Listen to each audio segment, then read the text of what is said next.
Bem, irmãos, graça e paz. Nós iniciamos essa série de ministrações, né? Acho que tem uns 3 domingos, né? Um foi Dia das Mães, o outro foi reunião geral, o outro foi o Theo que ministrou, né? Então já tem uns 4 domingos atrás que a gente iniciou, né? E eu creio que os irmãos não esqueceram da ministração que foi iniciada, né? Que nós falamos sobre a plena salvação de Deus. Iniciamos essa série falando sobre o pecado. Porque para nós entendermos a plena salvação de Deus, nós temos que entender aonde nós estávamos. Aonde nós nos colocamos, né? E eu queria só lembrar alguns pontos, né, que nós vimos na última ministração com relação ao pecado. Nós falamos do pecado no singular, os pecados, né? No plural, os pecados, no singular, o pecado, e do pecador. E eu queria só fazer uma recapitulação com relação a esse assunto, para nós podermos dar prosseguimento, né? Nós vimos que o pecado, ele tem 3 aspectos, né? Quando nós avançamos naquela ministração, nós vimos que o pecado, ele está primeiramente diante de Deus.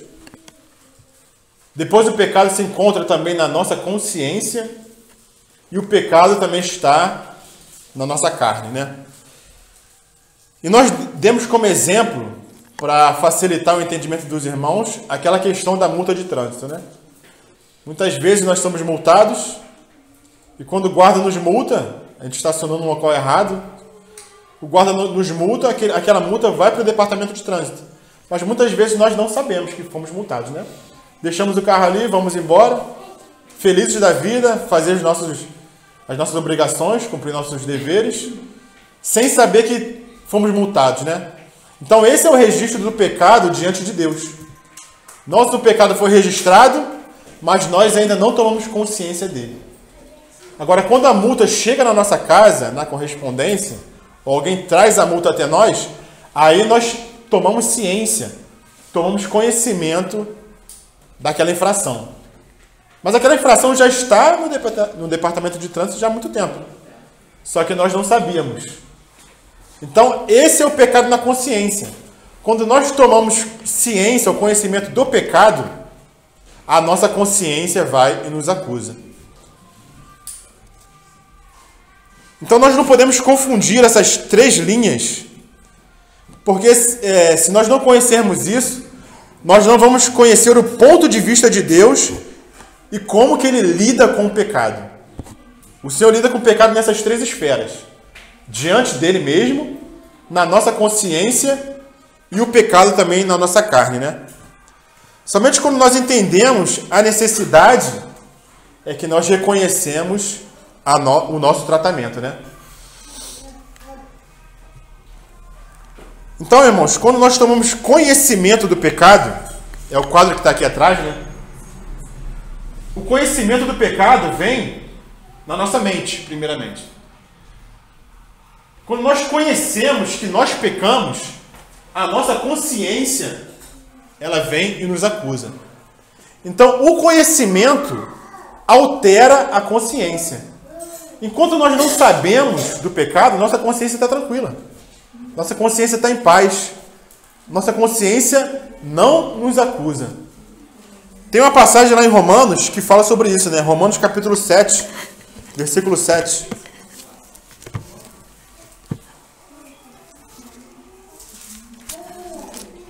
Paulo, falando justamente sobre isso, ele fala o seguinte. Romanos 7, 7. Que diremos, pois? É a lei pecado? De modo nenhum. Mas eu não teria conhecido o pecado senão por intermédio da lei. Pois não teria eu conhecido a cobiça se a lei não dissera, não cobiçarás. Então Paulo fala o seguinte, traduzindo aqui, né? Foi a lei que trouxe o conhecimento do pecado. Enquanto a lei não diz que alguma coisa é pecado, nossa consciência está tranquila. Isso acontece da mesma forma na nossa vida em sociedade.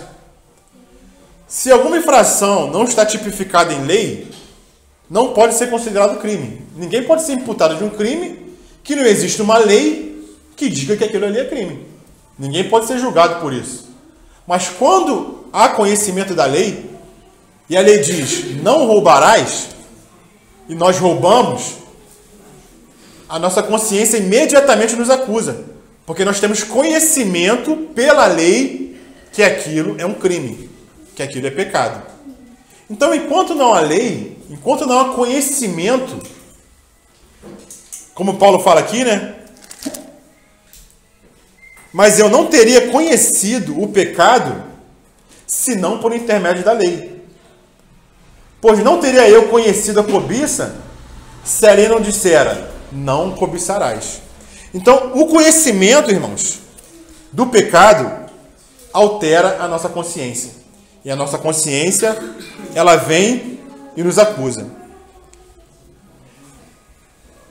Mas muitos têm a consciência, não digamos assim morta, porque a consciência de ninguém é morta, né? Todos nós temos uma consciência. Mas muitos têm a consciência como se fosse suja. Uma consciência que não consegue receber a luz de Deus. Imaginemos uma cozinha, né? Uma cozinha industrial, digamos assim, que ele tem muita gordura. Imagina aquela janela daquela cozinha que não é limpa. Aquela janela fica toda engordurada, fica toda suja, cheia de poeira. E é difícil a luz entrar naquele ambiente, em virtude da sujeira daquela janela. Assim é a consciência de muitos homens. Não é que a pessoa não tenha consciência, mas muitas vezes essa consciência impede a luz de Deus entrar. E por causa disso, muitas vezes a pessoa vive uma vida de pecado e não se toca, está alegre, está feliz. Por quê? Porque a luz do Senhor não está entrando. Mas um dia, irmãos, quando o Evangelho chega a essa pessoa e o conhecimento chega a essa pessoa, certamente a consciência dela vai acusar. Porque todos nós temos uma consciência, irmãos.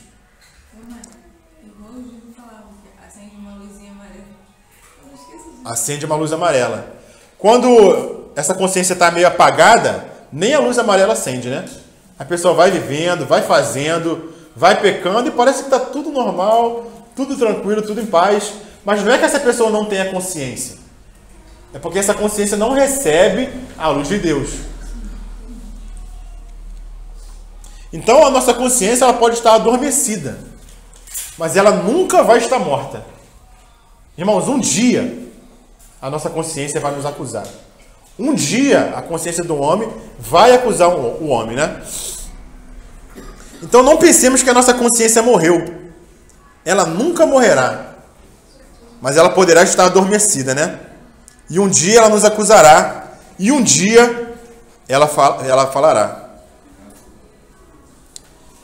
Então, quando as pessoas elas despertam a sua consciência por meio do Evangelho, por meio da palavra, por meio do conhecimento, então elas percebem que pecaram. Então, tão logo a consciência as capture, o que acontece com essa pessoa? Ela imediatamente ela vai tentar fazer algum bem, fazer alguma boa obra com o propósito de quê? De subornar a sua consciência. Não que as boas obras sejam ruins. Quem dera, né, que todo mundo fizesse boas obras, né? Como a irmã falou na última reunião, né? Com relação aos espíritas. Os espíritas, eles fazem boas obras. E quem dera que todo mundo fizesse boas obras. Mas qual o problema dessas boas obras? Onde está o erro nessas boas obras? Essas pessoas pensam, e o erro está aí, que com essas boas obras, elas vão conseguir apagar o pecado nas suas consciências. E até conseguem. Elas têm a sua consciência adormecida. Por quê? Porque, eu pequei, mas eu estou fazendo algo para compensar. Eu estou fazendo uma boa obra. Mas qual é o pensamento errado dessas pessoas? Como nós falamos no princípio. O pecado não está somente na nossa consciência. Se fosse somente na nossa consciência, façamos boas obras, estaria resolvido. Mas o pecado está diante de Deus. O problema é esse, irmãos. O pecado está registrado diante de Deus. E a boa obra que nós façamos Pode até ser um bem para o irmão, mas não vai resolver o meu problema diante de Deus. É como se alguém dissesse, estacionei o carro errado, tomei uma multa. Então agora vou estacionar o carro certo 10 vezes, para poder apagar aquele erro que eu fiz. Não adianta, irmão. Você pode estacionar o carro certo 10 vezes. Aquele erro, aquele pecado que está registrado, não vai sair do departamento de trânsito. Ele vai continuar registrado até você pagar a multa. Enquanto você não paga a multa, o ponto sai da carteira e você está ali com uma dívida diante do Estado. Sabemos que essa dívida diante de Deus é uma dívida impagável. Uma dívida que nós não podemos pagar. Então, alguém teve que pagar essa dívida para nós. Sabemos quem foi que pagou essa dívida, né, irmãos? Foi o nosso Senhor Jesus. Então, as boas obras, apesar de ser uma coisa boa, ela não resolve o nosso problema diante de Deus. Pode até adormecer a nossa consciência. Eu estou fazendo bem. Eu sei que eu sou pecador, que eu erro, mas eu também faço isso, faço aquilo outro. Mas a pessoa esquece que diante de Deus esse problema é impossível de ser resolvido. Porque o preço a ser pago é um preço impagável, né, irmãos? Então essa é uma maneira errada de lidar com o pecado. E nós muitas vezes nos esquecemos de que o pecado também está diante de Deus. Então não somente nós precisamos de lidar com o pecado na nossa consciência, mas temos que lidar com o pecado diante de Deus. E existem pessoas, irmãos, que quando o pecado ela vem à consciência de tudo que a pessoa fez, esse pecado pesa na consciência. E a pessoa enxerga que não tem saída.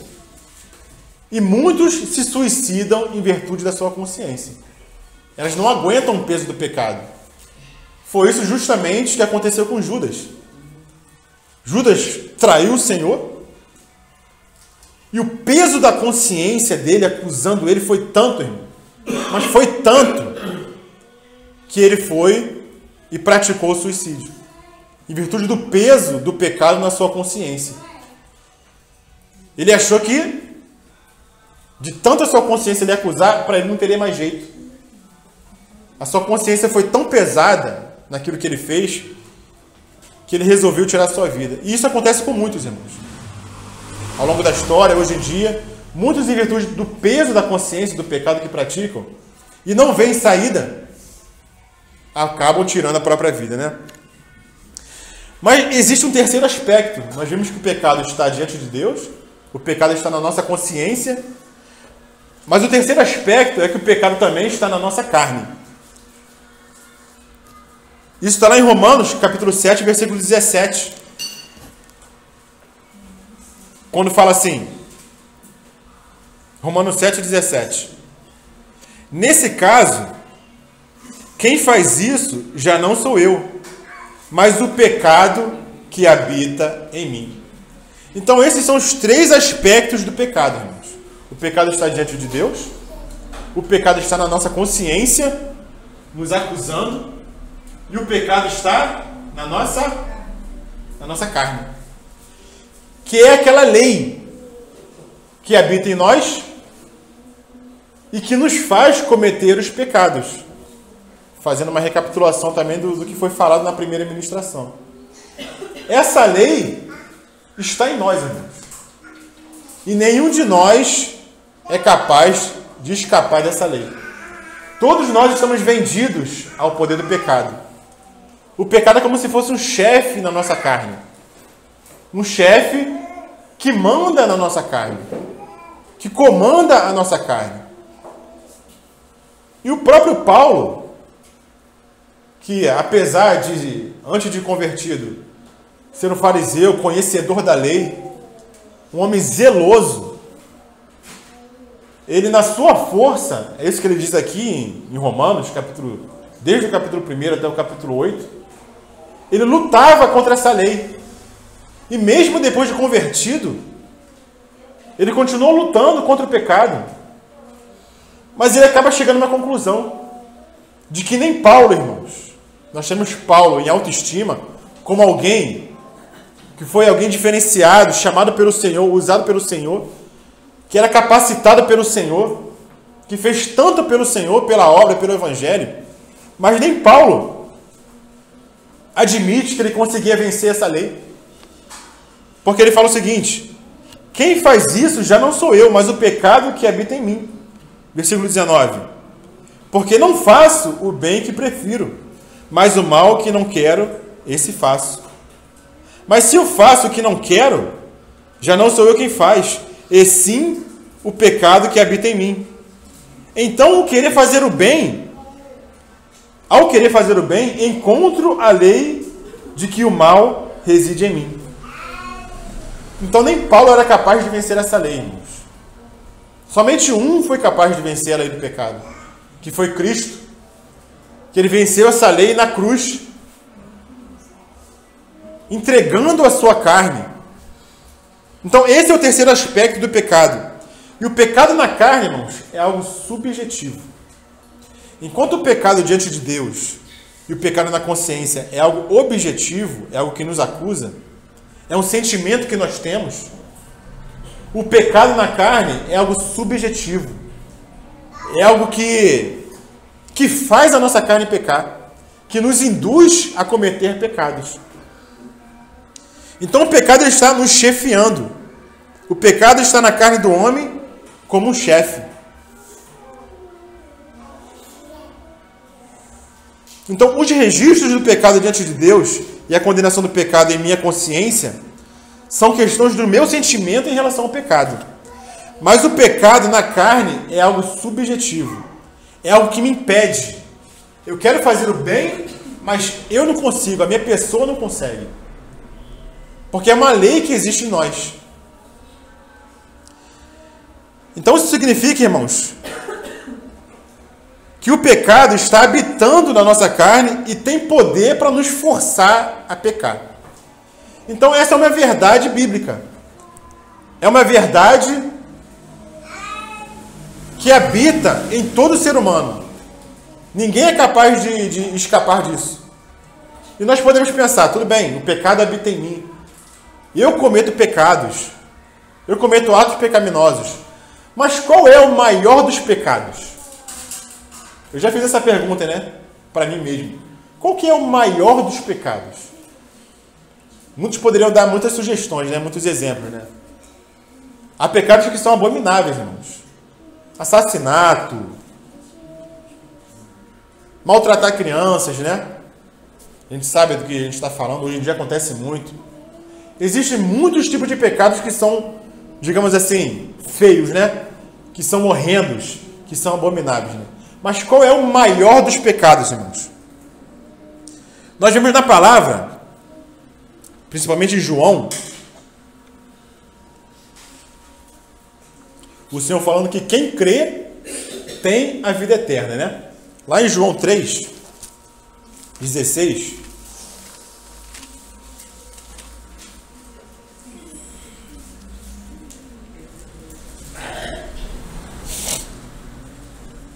João 3, versículo 15.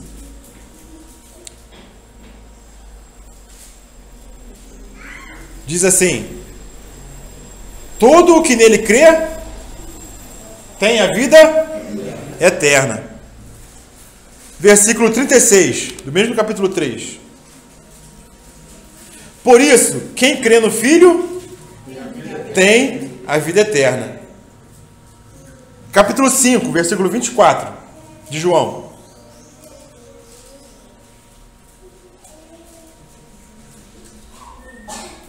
Em verdade vos digo, quem ouve a minha palavra e crê naquele que me enviou, tem a vida eterna. Não entrará em juízo, mas passou da morte para a vida. Então quem crê, irmãos, tem a vida eterna. Amém? Amém? Mas quem é que vai perecer? Quem é que vai ser condenado? Nós poderíamos falar, né? Não, são os assassinos, são os roubadores, são os fornicadores, são aqueles que têm pensamentos imundos, né? Aqueles que têm condutas inadequadas, aqueles que cometem pecados. Irmãos, não necessariamente. Não necessariamente são esses que vão perecer. Não necessariamente são esses que serão condenados. Vamos abrir aqui em João, capítulo 3, já estamos em João, né? Capítulo 3, versículo 16. Porque o Senhor fala repetidas vezes, né? Que quem não crê é que vai ser condenado. Capítulo 3, versículo 16. Porque Deus amou o mundo de tal maneira que deu seu Filho unigênito para que todo aquele que nele crê não pereça, mas tenha a vida eterna. Versículo 18. Quem nele crê não é julgado. O que não crê já está julgado, porquanto não crê no nome do unigênito Filho de Deus. Versículo 36, segunda parte. O que todavia se mantém rebelde contra o filho não verá vida, mas sobre ele permanece a ira de Deus. Então, irmãos, o maior pecado não é algo que podemos fazer, como assassinato, como fornicação, prostituição, mas o maior dos pecados é não crer no Filho de Deus. Porque não foi por isso que o Espírito Santo veio? João capítulo 16. João 16, versículo 8. Por que o Espírito Santo foi nos enviado, irmãos? 16, versículo 8. Quando ele vier, olha só, irmãos. Quando ele vier, convencerá o mundo do pecado, da justiça e do juízo. Por que o Espírito Santo convencerá o homem do pecado? Por quê? Versículo 9.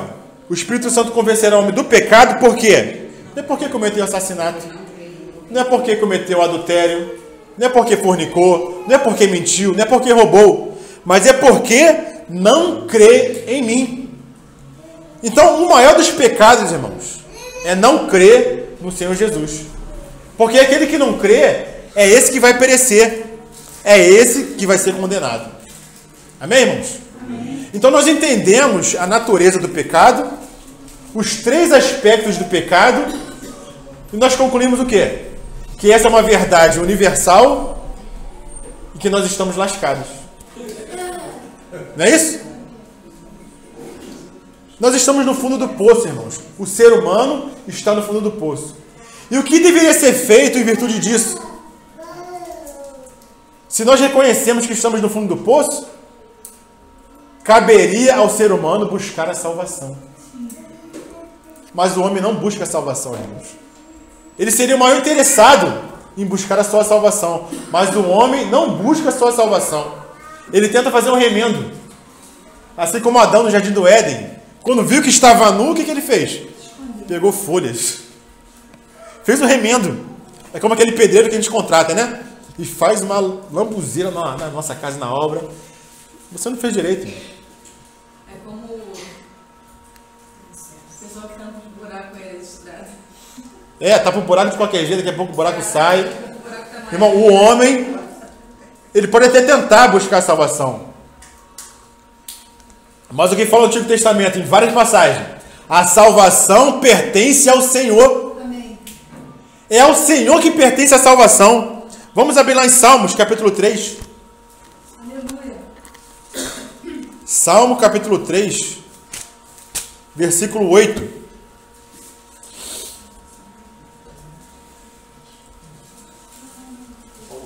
Salmo 6, versículo 8. Como fala lá, Caleb? Salmo 3. Capítulo 3, versículo 8 de Salmo, Caleb. Leia.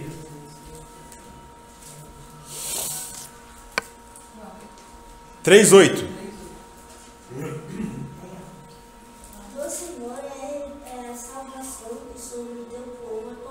Do Senhor é a salvação.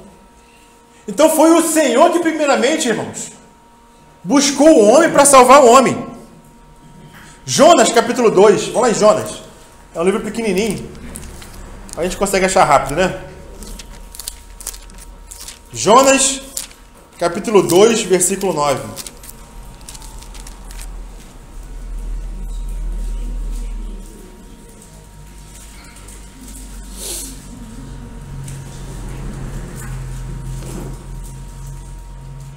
Acharam? Não, sumiu da minha língua. Que isso, meu Deus. Jonas 2,9. Fugiu, eu não sei onde está.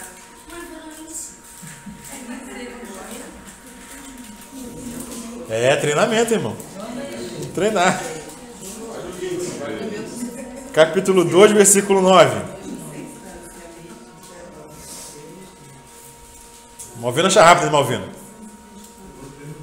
Não achou não? Nem no celular, Malvino.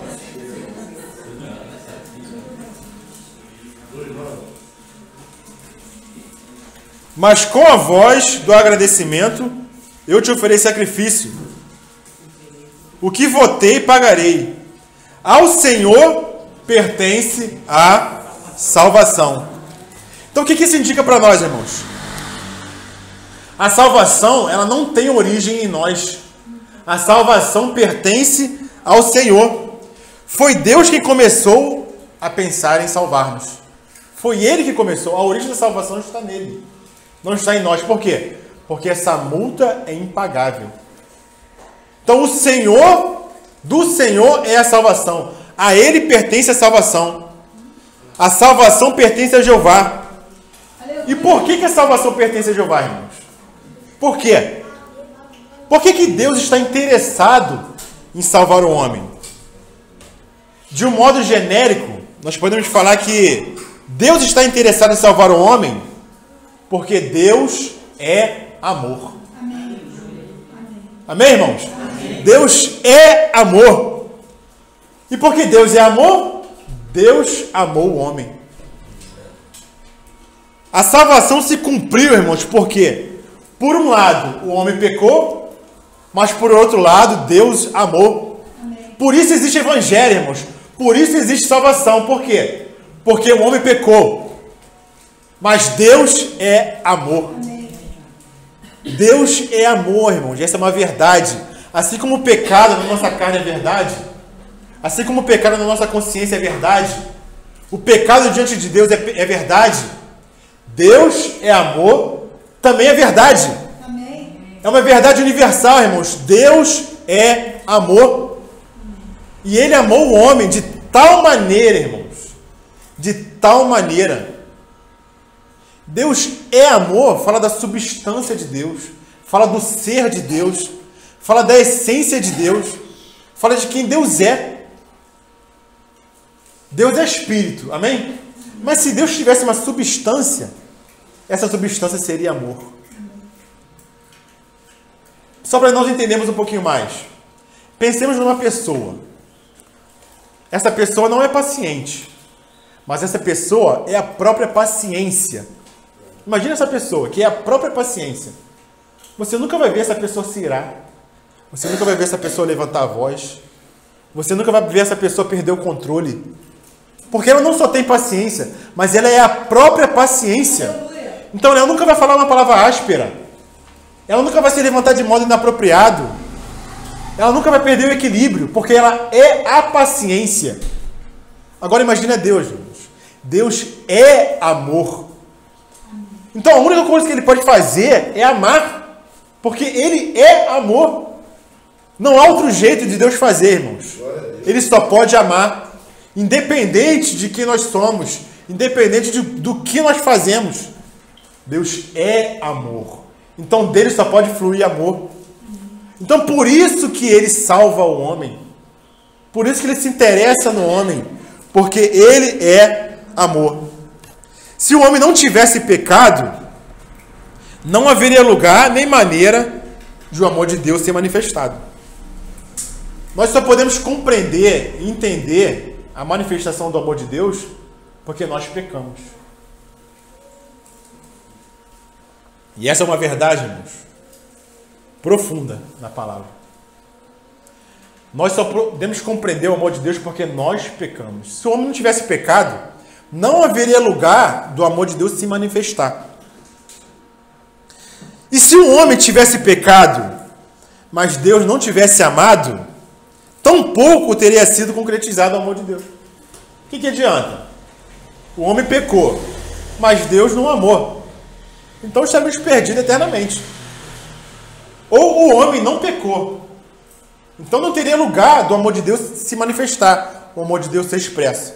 Mas glórias ao Senhor, porque o homem pecou, mas Deus é amor. E nisso nós podemos conhecer o amor de Deus. Podemos tomar conhecimento desse amor que se manifestou em nós, irmãos. Então a salvação é cumprida e o evangelho é pregado por quê? Porque por um lado Deus amou e por outro o homem pecou. O pecado do homem nos mostra a necessidade do homem.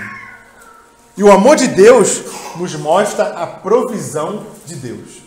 Por um lado o homem tem necessidade e por outro Deus tem provisão. Irmãos, nós precisamos compreender a maneira de Deus trabalhar. Porque Deus ele quer se manifestar. Deus ele quer se tornar conhecido. Ele quer tornar conhecido o seu amor. Mas só um homem necessitado consegue conhecer o amor de Deus. Lembremos de Jó. Jó era um homem íntegro, reto, que se desviava do mal. Certo? E esse é o testemunho do próprio Deus com relação a Jó.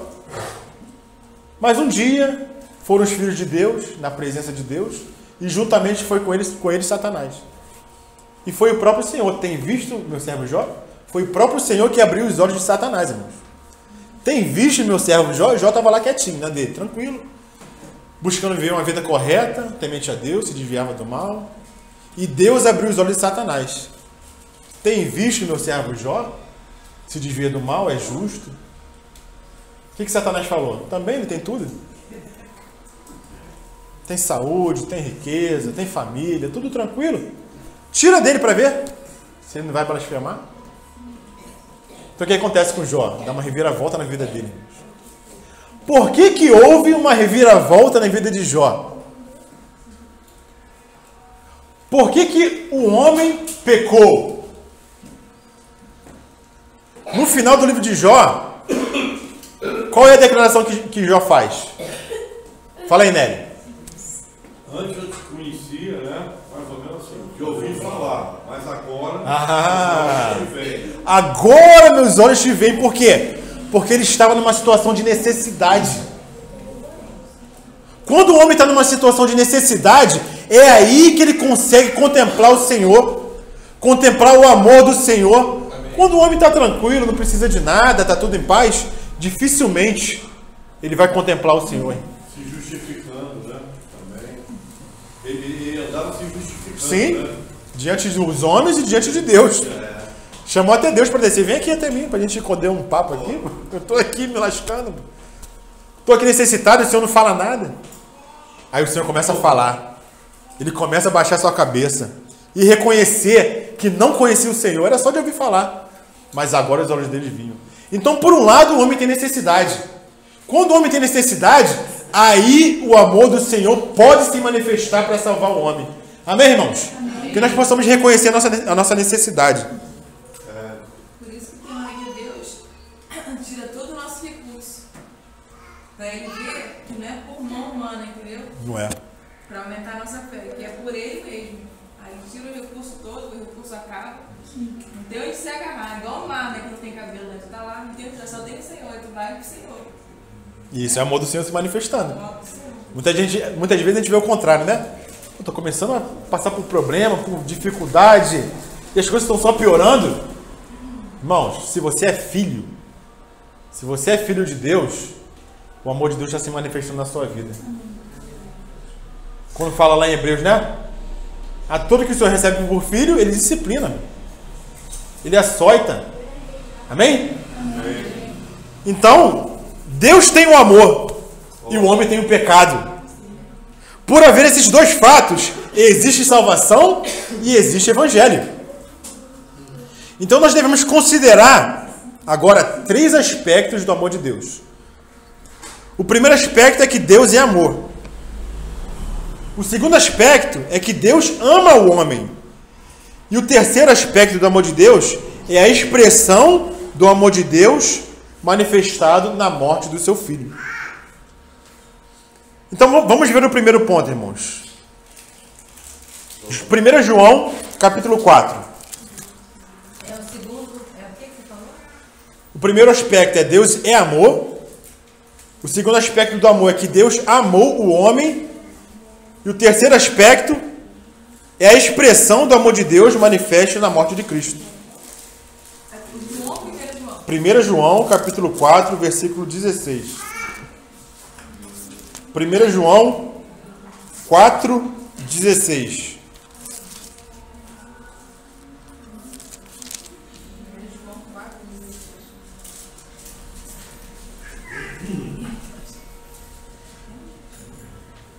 Aqui fala o seguinte, irmãos.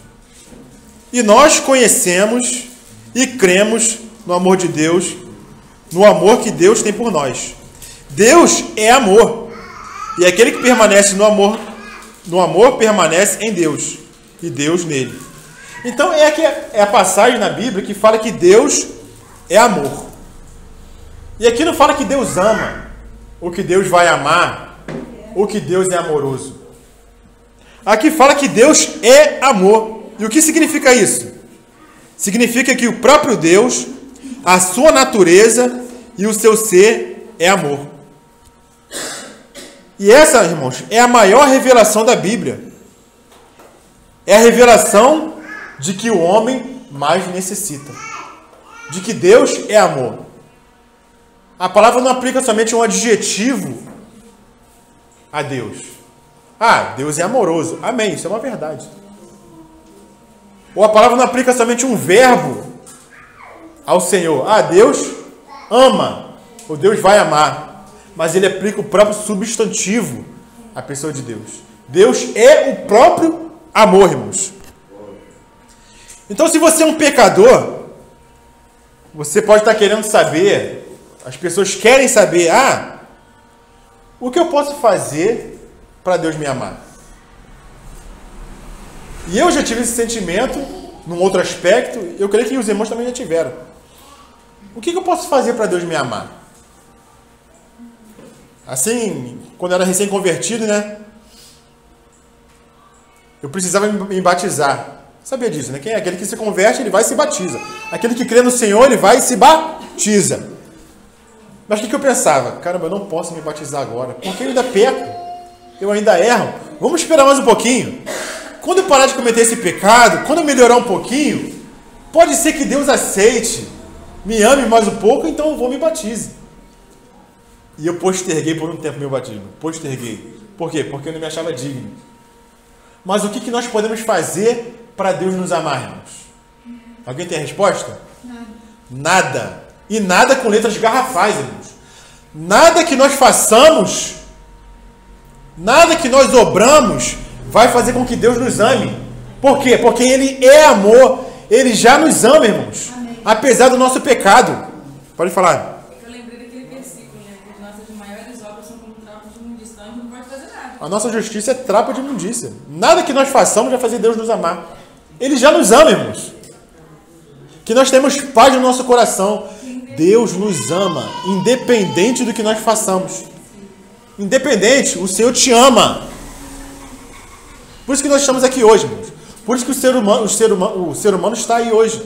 Independente do que ele faça, ele está aí. Pode ser o pior dos pecadores. Deus ama ele, porque ele é amor. E isso não é tudo. O próprio Deus é amor. Mas quando esse amor é aplicado a nós, descobrimos que ele nos ama de tal maneira. Irmãos, nós temos que compreender isso. É difícil. Mas ele nos ama e nos ama de tal maneira. Ele é amor e nos ama de tal maneira. Quando a palavra fala que nos ama de tal maneira, já não é mais um sentimento em Deus, já é uma ação. Porque o amor necessita ser expresso. O amor tem que ter um objeto. E esse objeto somos nós, irmãos. Se o Senhor ama, Ele ama algo. E esse algo somos nós. Esse algo é o ser humano. E o Senhor tem que expressar esse amor. Porque um amor que não é expresso é só um amor teórico. O amor ele tem que ter uma ação, tem que ter uma expressão. Então, onde há amor, deve haver o objeto daquele amor. Então, Deus não somente nos amou, mas Ele também nos enviou o seu amor. Ele nos enviou o seu amado. Deus não podia deixar de enviar o seu amor. Ele não podia deixar de amar o mundo, porque ele é amor. E se ele é amor, ele tem que amar, de um jeito ou de outro. O Senhor não tem escapatória. Deus não tem escapatória, ele tem que amar. É o próprio ser dele, irmãos. E quando Paulo fala dessas coisas lá em Romanos, ele vem falando do pecado, vem falando da escravidão do pecado. E ele no capítulo 11, quando ele vem falando dessas coisas, vem relatando, no capítulo 11 ele fala o quê? Ele tem uma exultação. Ó, profundidade das riquezas, tanto da sabedoria quanto do conhecimento de Deus. Quão insondáveis são os seus juízos, quão inescrutáveis são os seus caminhos. Quem conheceu a mente do Senhor, irmãos? Então nessa manhã nós podemos falar um ó, em coro, irmãos. Ó, profundidade das riquezas, irmãos. Tanto do conhecimento quanto da sabedoria do Senhor. Porque apesar de nós sermos pecadores, merecemos condenação, juízo, Deus é amor. Irmãos, que paz isso nos traz no coração, irmãos. Que tranquilidade. Esteja confiante, irmãos. Você é pecador, mas Deus é amor. Que conforto nós temos, né, irmãos? Louvado seja o Senhor. Então nós não podemos nunca duvidar do amor de Deus. Deus nos ama independentemente dos nossos pecados. E qual foi o problema no Jardim do Éden? Adão duvidou do amor de Deus. Satanás conseguiu fazer com que ele duvidasse. Será que Deus me ama mesmo ou ele está escondendo algo de mim? Ele duvidou. Ele não creu em Deus. Duvidou do amor de Deus. E esse amor, irmão, de Deus, ele tem que ter uma expressão, porque o assunto também não termina aí. Deus e amor fala da natureza de Deus, fala do próprio Deus. Deus amou o mundo de tal maneira, fala da ação de Deus. Ele veio até nós e nos amou de tal maneira. Mas o amor de Deus para conosco tem uma expressão. Que expressão é essa do amor de Deus? Romanos capítulo 5, versículo 8. Romanos 5, 8.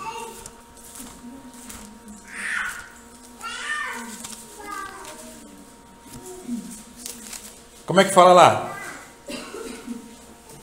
Mas Deus prova o seu amor para conosco, em que Cristo morreu por nós, sendo nós ainda pecadores. Amém.